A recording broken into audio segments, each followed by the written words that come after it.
ઉનાળાની ગરમીમાં લોકો ઠંડક મેળવવા માટે શ્રીખંડનો આનંદ માણતા હોય છે, પરંતુ શ્રીખંડ એક અદ્ભુત ડેઝર્ટની સાથે સાથે ખાવામાં પણ એકદમ હેલ્ધી છે, જેને નાના બાળકોથી લઈને વૃદ્ધો સરળતાથી ખાઈ શકે છે.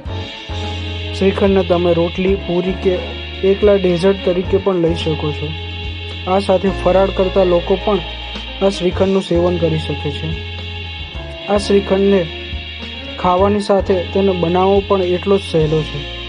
તો આવો આજે આપણે જાણીએ ડ્રાયફ્રૂટ કાર્નિવલ શ્રીખંડ બનાવવાની સરળ રેસીપી વિશે.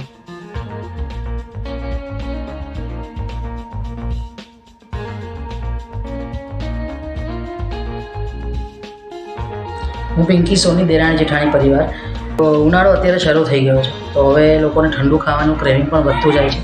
હજી શરૂઆત થવાની, કેરીની શરૂઆત થવાની હજી થોડી વાર છે, તો આવે તો છે પણ હજી એટલી સરસ આવતી નથી. ત્યાં સુધી લોકો શ્રીખંડ ખાઈને એન્જોય કરવાનું માનતા હોય છે.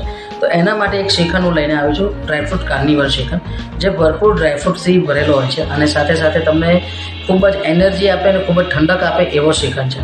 તો એના માટે તમારે કરવાનું શું છે, બીજું કંઈ જ નહીં, ખાલી દહીંનો મસ્કો તમે લો. એ મસ્કો તમારે લેવાનો છે, ખાંડ સાથેનો ભેળવેલો મસ્કો. સાથે તમે બદામની કતરણ, પિસ્તાની કતરણ, કાજુના ટુકડા નાખી શકો છો, દ્રાક્ષ નાખી શકો છો અને કેસર નાખવાનું છે.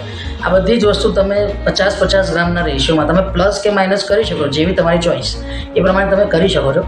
અને એ મિક્સ કરી અને એ શ્રીખંડને ચિલ્ડ કરીને ખાવાનો એટલો મજા આવશે કે જેની તમને બહારના શ્રીખંડ તમે ખાવાનું બંધ કરી દેશો. એટલો મસ્ત આ ઘરે પણ આ જ રીતે શ્રીખંડ બનતો હોય છે.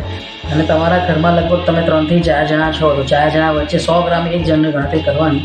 100 થી 150 ગ્રામ જેટલું એક જણ એવરેજ ખાઈ શકતા હોય છે શ્રીખંડ.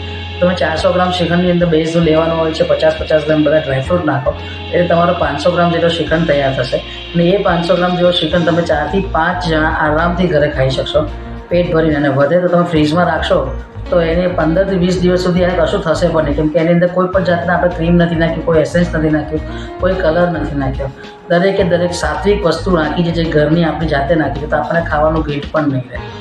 અને આ શ્રીખંડ એટલો સરસ અને એટલો સાત્વિક બને છે કે તમે નાનું બાળક ઘરમાં હોય કે ચલો 1.5 થી 2 વર્ષનું બાળક છે, કદાચ એ શ્રીખંડ ચાટી જાય કે ખાઈ જાય તો બી તમારે ગભરાવાની જરૂર નથી, કેમ કે એમાં કોઈ આની બધી વસ્તુ નાખી નથી. ત્યાંના નાના 2 વર્ષથી માંડી અને મોટી ઉંમરના દાદા દાદી પણ ખાય ને તો પણ એને નડે એવો શ્રીખંડ નથી હોતો, કેમ કે આપણને ખબર છે કે આપણે જાતે શું નાખ્યું છે અંદર. બહારના તમે કલરવાળા, એસેન્સવાળા અને પ્રિઝર્વેટિવવાળી વસ્તુ તમને નડે છે, જ્યારે આ વસ્તુ તમને નડશે નહીં અને ખૂબ જ સરસ મજા આવશે તમને.